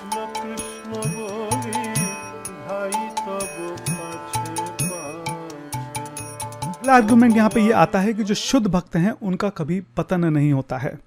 ये अपने आप में argument ही गलत है. हम भागवतम पढ़ते हैं, उसमें तो बहुत सारी स्टोरीज आती हैं. एक से बढ़कर एक जो बड़े भक्त थे उनका फॉल डाउन हुआ है. ब्रह्मा जी का फॉल डाउन हुआ है, शिव जी का हुआ है, दुर्वासा मुनि का हुआ है, दक्ष का हुआ है, भरत महाराज का हुआ है. First of all, you quote Brahmaji. This is so offensive. You cannot quote what the Ācārya has fallen down or not. Prabhupada clearly chastised that. I was recently told by one devotee that the Ācārya does not have to be a pure devotee. Who is that rascal? Nitāi said it. He said it in this context. He said that Lord Brahma is the Ācārya in the Brahma Sampradaya, but yet he's sometimes afflicted by passion. So therefore, he's saying that it appears that the Ācārya does not have to be a pure devotee. He thought something rascal now, Yeah. and he's expressing that. Therefore he is more rascal. These things had to be seen in this way, that such exalted person is sometimes become passionate, so how much we shall be careful. This is the instruction. Then we petty things, petty persons, how much we shall be careful. It is not that Ācārya has become passionate, therefore I shall become passionate. No. I am strict followers of Ācārya. These rascals. Brahma ji का fall down हुआ है. These rascals. Brahma is the one creating this universe, billions of planets he's doing. You think he's a 2-cent personality? Are you going to be quoting him? The status of powerful controllers is not harmed by any apparently audacious transgression of morality we may see in them. for they are just like fire which devours everything fed into it and remains unpolluted. And then, which shows that you have no understanding of what a pure devotee is, you quote Durvasa Muni and Daksha. They're not pure devotees. Durvasa Muni is a great yogi. In fact, he even offended the great devotee Ambarish Maharaj. He's not a pure devotee, which means he's already fallen, he's a conditioned soul. And Daksha Maharaj is also an offender at the lotus feet of Lord Shiva. He's not a pure devotee. He's materially attached. This is clear in all of Śrīla Prabhupāda's purports concerning that event of Daksha's sacrifice. ये कह देना कि जो शुद्ध भक्त है उनका कभी पतन नहीं होता, ये लॉजिक सही नहीं है. We don't care about this mundane logic. We care about Ācārya Sampradaya. Uddhava is not inferior to me in any way because he's never affected by the modes of material nature. Therefore, he may remain in this world in order to disseminate specific knowledge of the personality of Godhead. The influence of material nature cannot harm an enlightened soul, even though he engages in material activities, because he knows the truth of the Absolute and his mind is fixed on the Supreme Personality of Godhead. The specific qualification for becoming the representative of the Lord is to be unaffected by the material modes of nature. As the Lord is not affected by the modes of material nature, so a pure devotee of the Lord is also not affected by the modes of nature. That is the primary qualification for being one with the Lord. A spiritual master is always liberated in any condition of his life. He should not be mistaken as an ordinary human being. A bona fide spiritual master is in the disciplic succession from time eternal, and he does not deviate at all from the instructions of the Supreme Lord. None of the material facilities available in any of the universal planetary systems can distract a pure devotee of the Lord. Such a devotee can never possibly fall or become inimical to the Lord's service. What is the meaning every single day to chant Janme Janme Prabhu, say birth after birth you are my spiritual master?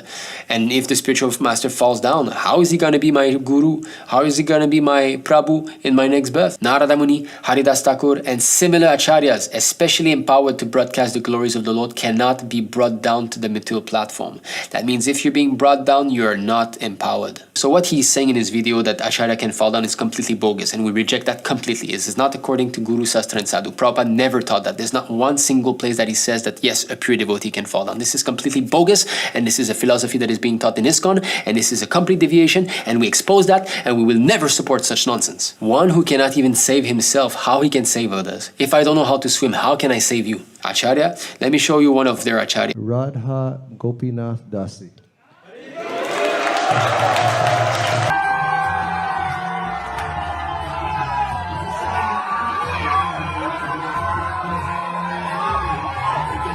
Radha Gopinath Dasi.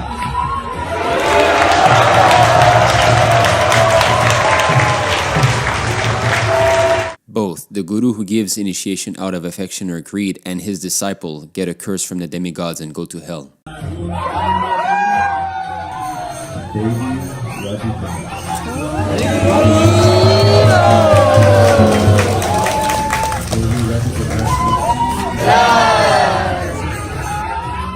Do you think that he's qualified to bring someone back to Godhead? One who cannot deliver his dependents from the path of repeated birth and death should never become a spiritual master. A conditioned soul cannot deliver another conditioned soul. Only Krishna or his bona fide representative can deliver him.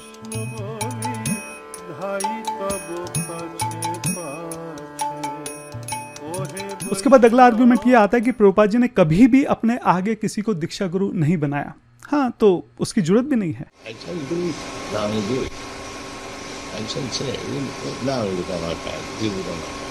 उसकी जरूरत भी नहीं है. उसकी जरूरत भी नहीं है. Self-made guru cannot be guru. He must be authorized by the bona fide guru. Then he is guru. Prabhupada ji को भी भक्ति सिद्धांत सरस्वती महाराज ने कभी भी दीक्षा गुरु नहीं बनाया. उस एंगल से तो फिर वो भी दीक्षा गुरु नहीं हो सकते थे.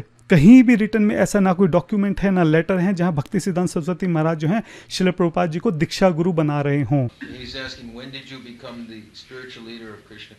When my Guru Maharaj ordered me, this is the Guru Paramparā. Just I have to understand, don't go very speedily. A guru can become guru when he is ordered by his guru. That's all. Otherwise, nobody can become guru. Prabhupada ji को भी भक्ति सिद्धांत सरस्वती महाराज ने कभी भी दीक्षा गुरु नहीं बनाया. What is the business? When did you tell? And why shall I disclose to you?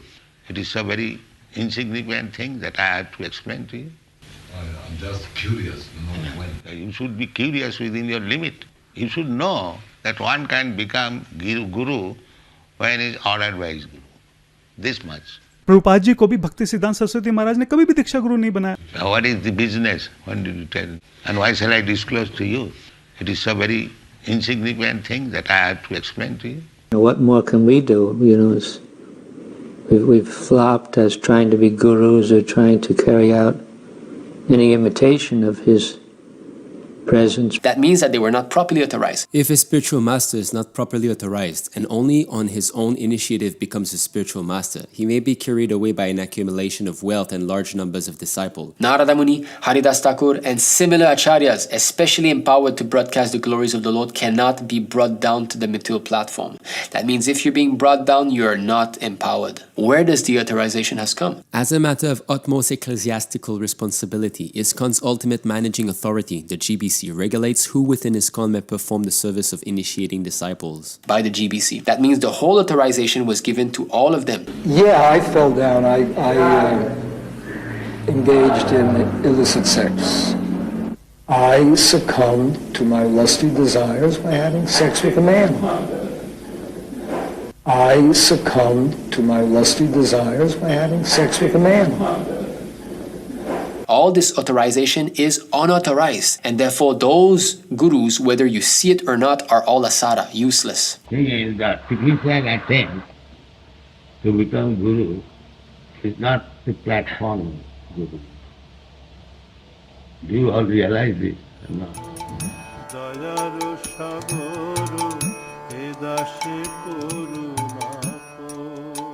यहाँ पे वो लोग हैं जिन्होंने 50-50 साल प्रभुपाद जी की सेवा करी है, जिन्होंने जो है प्रभुपाद जी की किताबों को 10, 50, 100 बार उनको पढ़ा है, समझा है, प्रीचिंग करी है, एनालाइज किया है, डिस्कस किया है, साधना की है, तपस्या की है, सेवा की है. So now this is all emotional. This is all emotional. This is not based on Śāstra. Śāstra says that even if you chant the Hare Krishna Mahamantra for billions of years, if you commit offense, you will not develop the love of God. If one is infested with the 10 offenses in the chanting of the Hare Krishna Mahamantra, despite his endeavor to chant the holy name for many births, he will not get the love of Godhead that is the ultimate goal of this chanting. You have lost your faith in your spiritual master. It is like the bathing of an elephant. The spiritual master should be considered to be directly the Supreme Lord because he gives transcendental knowledge for enlightenment. Consequently, for one who maintains the material conception that the spiritual master is an ordinary human being, everything is frustrated. His enlightenment and his Vedic studies and knowledge are like the bathing of an elephant. So to judge things on an emotional level, this is a characteristic of ordinary men and women. Women as a class are no better than boys, and therefore they have no discriminatory power like that of a man. Ashvatthama proved himself to be an unworthy son of Dronacharya or of a Brahmana, and for this reason he was condemned by the greatest authority, Lord Sri Krishna. And yet, a mild woman could not withdraw her natural courtesy for a Brahmana. We should not give up our reason and discriminatory power just to be gentle. One must have good discriminatory power to judge a thing on its merit. We should not follow the mild nature of a woman and thereby accept that which is not genuine. And do you mean to say that there's no senior devotees outside of ISKCON? You think there's no original Prabhupada disciple outside of ISKCON that have been reading Prabhupada's book also for 50 years and so on? कि वृंदावन चंद्र प्रभु जी बोल रहे थे कि जो Ritwik system है वही सही system है.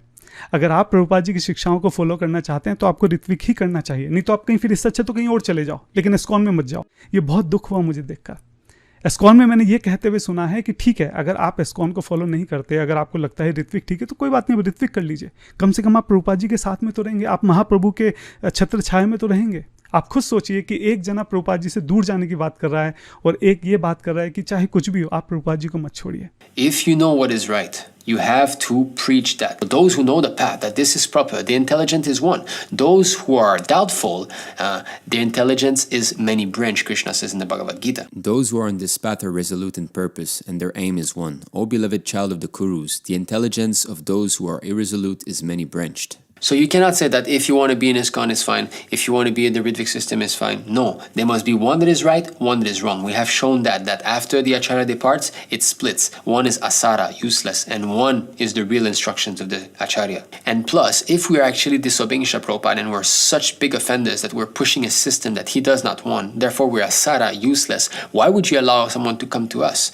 This is like a blind man leading the blind. You should tell that person that you don't go there, because if you enter an assembly where acts of impropriety are being committed and you don't speak out, you are being contaminated. A wise person should not enter an assembly if he knows that the participants there are committing acts of impropriety. And if, having entered such an assembly, he fails to speak the truth, speaks falsely, or pleads ignorance, he will certainly incur sin. What to speak of little people like us, even Bhishmadev, who's a Mahajan, because he took the side of Duryodhana, had to be killed. That means that actually you're doubtful of your own position, because Prabhupada clearly said that one who knows, one who is convinced, he will not make any compromise. If I make compromise, that means I'm not convinced, I have no faith. All my students, they will never compromise. Why can I compromise?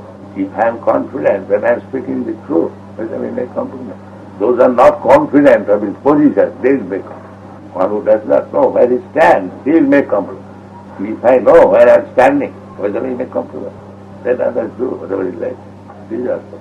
So therefore, your lack of faith is the cause of your lack of discrimination.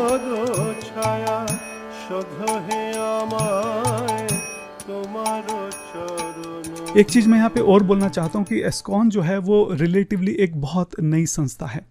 Prabhupada ji ने अचानक से पूरी दुनिया में जिस तरह से प्रचार किया और एकदम से जैसे एक्सप्लोड हो गया, और प्रभुपाद जी फिर एकदम से चले गए, जो लोग उस वक्त थे वो इतने एक्सपीरियंस भी नहीं थे, तो प्रॉब्लम्स आना लाजमी सी बात है. You're speaking as if, it is a mundane company and we're slowly learning and it's normal to have some, this is bogus, this is material understanding. It is not new, it is eternal. Śrīla Narottam Das Thakur has sung Golokera Premadhana Harinama Sankirtana Rati Na Janmili Ke Nitāi. This states that this Sankirtana movement has nothing to do with this material world. It is important from the spiritual world, Goloka Vrindavana. Sanatan Dharma, this Evam Paramparā Prasam Imam Rajar Suyu Viduhu, this Paramparā system has been maintained by the Lord eternally. It is always perfect. If you pick it up from any point of time, it is always perfect as long as you follow. So you cannot have this mundane mentality that, what Prabhupada gave us is like imperfect and we have to walk our way towards perfection. No, perfection is there provided you want to take it. To become perfect, we have to follow the perfect instruction.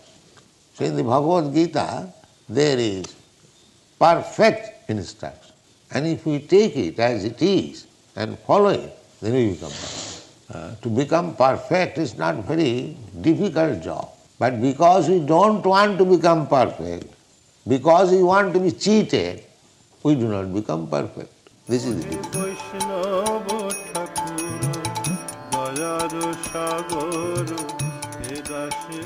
ISKCON has changed their guru system more than 14 times as a matter of utmost ecclesiastical responsibility. ISKCON's ultimate managing authority, the GBC, regulates who within ISKCON may perform the service of initiating disciples. When the GBC allows a devotee to take up the service of initiating, it does not thereby endorse him as a Nuttama Adhikari or pure devotee, or certify his having achieved any specific state of realization.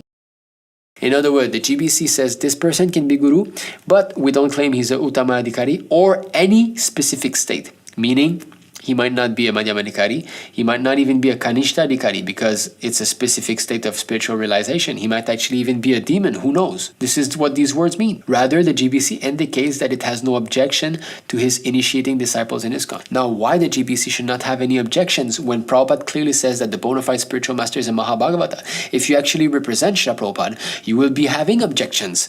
Not that anything goes, that means you're not representing. Prabhupada says a Śikṣā-guru who instructs against the dīkṣā-guru is a rascal. He's a demon. The Śikṣā-guru who instructs against the instruction of spirit, he's not a Śikṣā-guru, he's a demon. Each prospective disciple before initiation should become familiar with the qualifications mentioned in Śrīla Prabhupāda's books as those that the spiritual master ought to have, and decide for himself which senior devotee, if any, to approach for initiation. Now, why don't you tell us what are the qualifications? That should be your job. You should be quoting. But they're not telling you that Prabhupada is saying only Mahā-bhāgavata. Within this context, the choice of whom to select as one spiritual master is ultimately the prospective disciple's own responsibility. So they're washing their head. You wanted to be cheated, so don't blame us. Just see the hypocrisy. And Prabhupada clearly said that ecclesiastical system of electing guru is bogus. It is imperative that a serious person accept a bona fide spiritual master in terms of Shastric injunction. Sri Jiva Goswami advises that one not accept a spiritual master in terms of hereditary or customary, social or ecclesiastical conventions as a matter of utmost ecclesiastical responsibility. Ecclesiastical conventions. One should simply try to find a genuinely qualified spiritual master for actual advancement development in spiritual understanding. What does ecclesiastical mean? Related to the Christian church or its clergy, which means there's a group of, appointed person, and they're the one who are going to be saying what is right and what is wrong. Now, this is from Bhakti Sandarbha. Srila Jiva Goswami. One should not accept a spiritual master based on hereditary, social, or ecclesiastical convention. As a matter of utmost ecclesiastical responsibility, ecclesiastical convention, such a professional guru should be rejected. One must accept a qualified spiritual master who can help one advance towards the ultimate goal of life, Krishna Prema. In other words, we carry forward this bogus two-third system to elect gurus that has never been seen in the Paramparā system, which Prabhupada has spoken strongly against when his Godbrothers did the same thing, and we don't want any blame in that, and we're going to be promoting so many conditioned souls as guru, and then if you get cheated amongst that is your responsibility, not us. In other words, they are not worth to be taking shelter. The GBC are leading blind men themselves being blind. How can they allow such thing? How can they allow people to go and be cheated in this way? That means they are not honest. They have got a motivation. We cannot trust them. System को improve करते हैं, यही एस्कॉन के साथ भी है।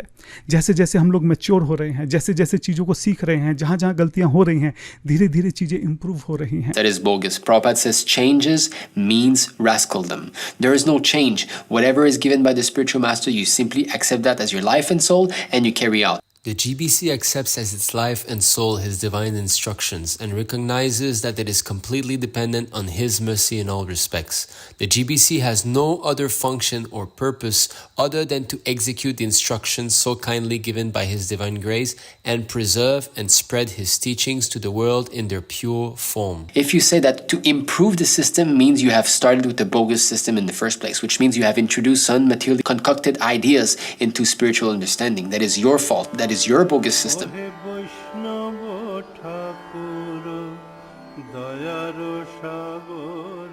कि अगर पास्ट में कुछ गलतियां हुई हैं जिसकी वजह से इतनी बड़ी प्रॉब्लम क्रिएट हुई है, तो उन गलतियां दोबारा ना हो, इसके लिए हमें चेक्स एंड बैलेंस जो है वहां पे लगाने पड़ेंगे।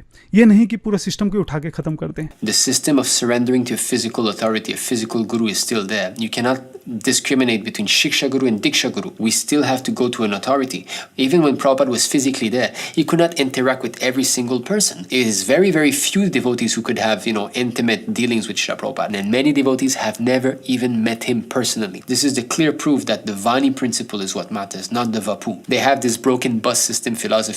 You take a bus, it's broken. You take another one, it's broken. You take another one. They compare their gurus to broken bus. This is what they have become to.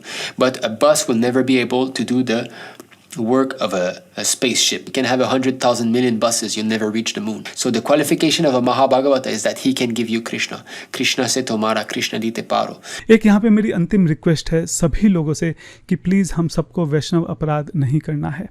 हो सकता है हमारे सिद्धांतिक विचारधारा जो है वो अलग अलग हों, लेकिन हम सब की, चाहे वो ऋत्विक में हो चाहे वो ISKCON में हो, हम सब प्रभुपाद जी को सर्व करना चाहते हैं। No, we don't agree with that. That whether Ritvik or ISKCON, we're all here to serve Prabhupada. No, we don't agree with this. If you change the words of the Ācārya, if you change his system, you introduce some new things that pure devotee can fall down, and it's clear that Prabhupada doesn't say that, and that two-third voting system to elect a guru, when Prabhupada says guru has to be self-effulgent, and you do all these things, and you're saying you're serving Prabhupada, you're doing a disservice to Śrīla Prabhupāda. Just keep the things as it is, then you're serving Śrīla Prabhupāda.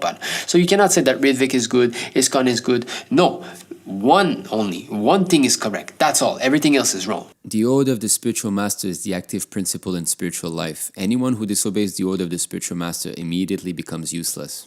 And it's not about committing Vaiṣṇava parad. When a disciple prays to the Guru to identify a true Vaishnava, the Guru, desiring auspiciousness for the disciple and the whole world, may draw attention to a non-Vaishnava whose behavior is actually unholy, as well as those who are saintly Vaishnavas. With the intention to guide others to accept shelter at the feet of a real Vaishnavas, it is not sadhu ninda or Vaishnava parad to reject the company of such deceitful dharmadvajis, religious pretenders. Even if criticism arises towards a specific person, it is still free from any fault. In that case, it's not a Vaishnava parad. It is to try to rectify the situation. Prabhupada ji को दुख पहुंचा रहे हैं, प्रभुपाद जी का नुकसान कर रहे हैं, ये सेवा नहीं है, ये अपराध है प्रभुपाद जी के लिए. Then you accept the Ṛtvik system of initiation and there won't be any fight.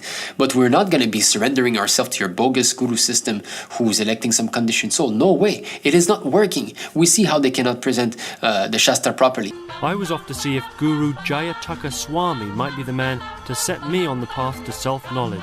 And now, why are they clustering around you right now? They are like disciples and devotees who, if they get the opportunity to follow me around, they'll do it. Really? Why?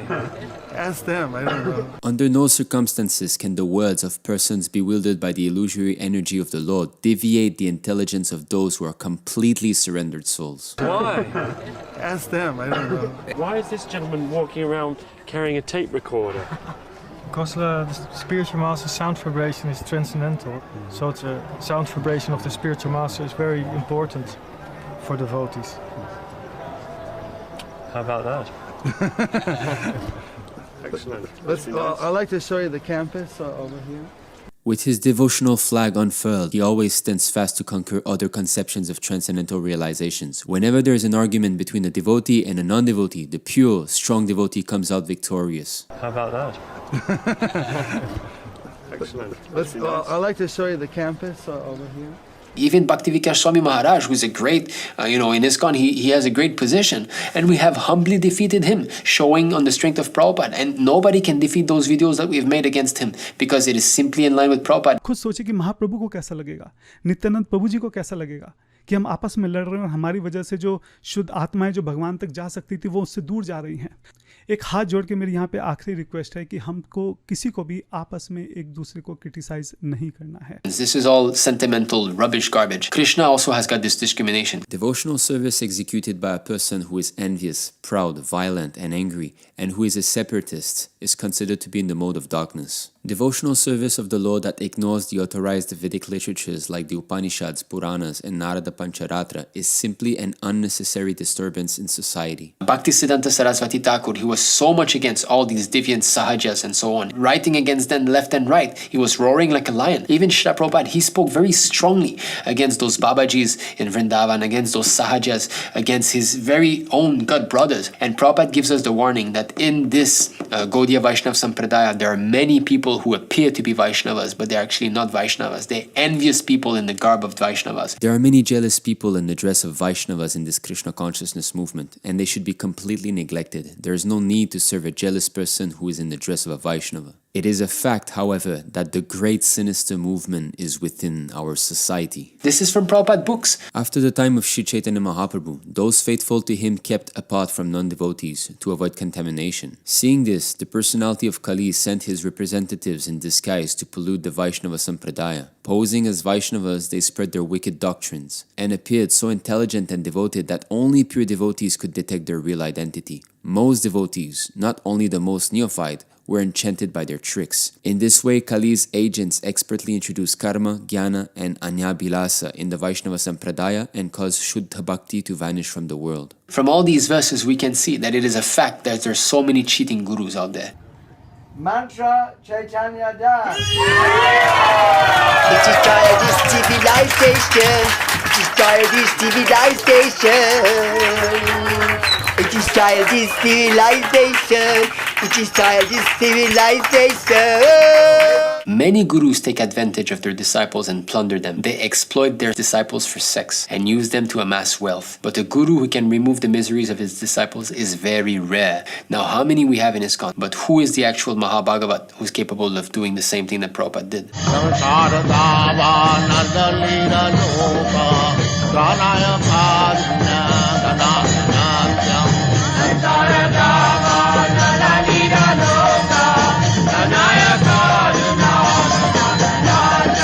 A guru addicted to sensual pleasure and polluted by vice, who is ignorant and has no power to discriminate between right and wrong, or who is not on the path of Shuddha Bhakti, must be abandoned. Us in ISKM, we're trying to link people to that bona fide guru who is on the Shuddha Bhakti platform. So by becoming bona fide Madhyamadikari, representative of Śrīla Prabhupāda, we are able to connect the Kanishta Adhikari with Śrīla Prabhupāda and guide him according to the instructions of Prabhupada. A neophyte devotee or an ordinary person should worship the Madhyama Bhāgavata, who is a via medium. My disciples are my agents, my representatives, so by hearing it from them, you are receiving it from me. But if I'm changing the philosophy, if I'm continuing to push a system which is completely bogus on how to elect gurus, then I'm not a Madhyamadikari, because the Madhyamadikari is beyond speculative process. Therefore, it is our firm and convinced stance that amongst all the leaders in ISKCON, whether it is GBC or the gurus, there's not one single Madhyamadikari. If a guru, disregarding the standard for giving diksha, gives the mantra to his disciple out of greed or mundane affection, he is cursed by the demigods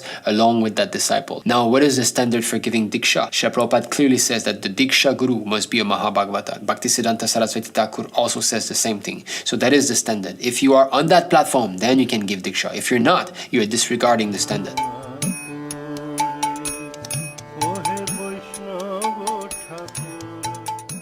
को लगता है कि नहीं Ritwik philosophy ठीक है आप वो follow कर लीजिए, जिनको लगता है कि ISKCON ठीक है आप वो फॉलो कर लीजिए, लेकिन आपस में लड़ना नहीं है, आपस में वैष्णव अपराध नहीं करना है. Someone who knows how to guide, he will say this is bogus and this is real. That is fixed up understanding. He's giving the open choice, and that is very much liked by people who do not want to surrender. Do what you think is right means that listen to your own mind. So here is the qualification of a bona fide spiritual master. One who is an ocean of mercy, who is fulfilled in all respects, who has all good qualities, who works for the benefit of all souls, who is free from lust, who is perfect in all respects, who is well versed in the scriptures, who knows the science of Krishna, who can remove all the doubts of his disciples, and who is always alert in the service of Krishna, is known as a genuine guru. The bona fide spiritual master is not restricted to one area. He is Jagat Guru. He is the spiritual master of the entire world. The true Ācārya, the spiritual master of the entire world, must be considered an incarnation of Krishna's mercy. Indeed, he is personally embracing Krishna. Yet they are trying to say that Prabhupada is the Ācārya and we're a guru. But Prabhupada says no, Ācārya and guru mean the same thing. The spiritual master is also called Ācārya, or a transcendental professor of spiritual science.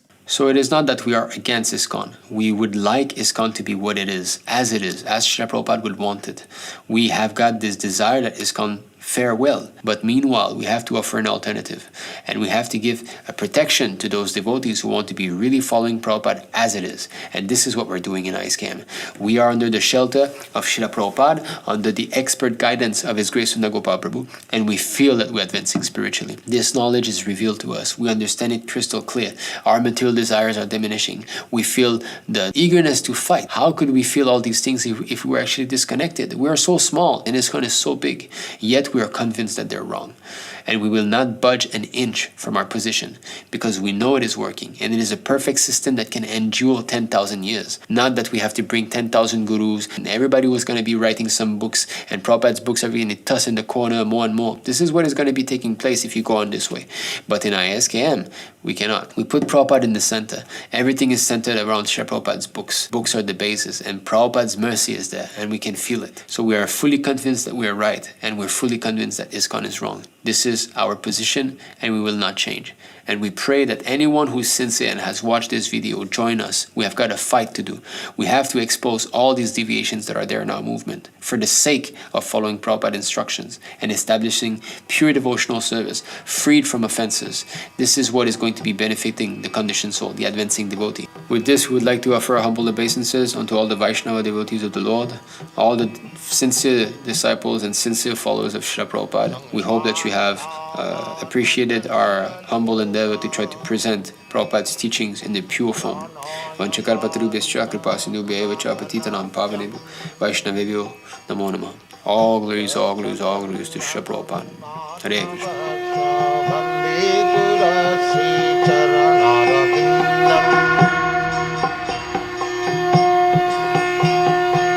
महाप्रभु कीर्तन नित्य गीता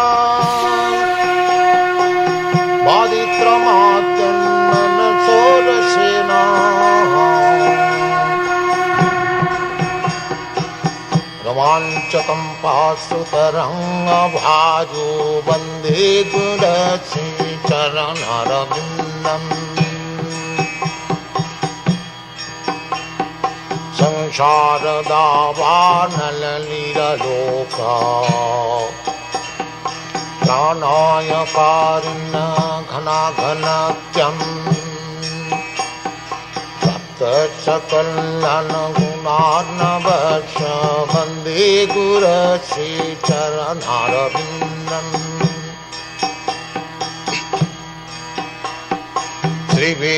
श्रीविग्रहाराधन नित्य धननितनाना सिंगारतन्मन्दिरमार्जनादौ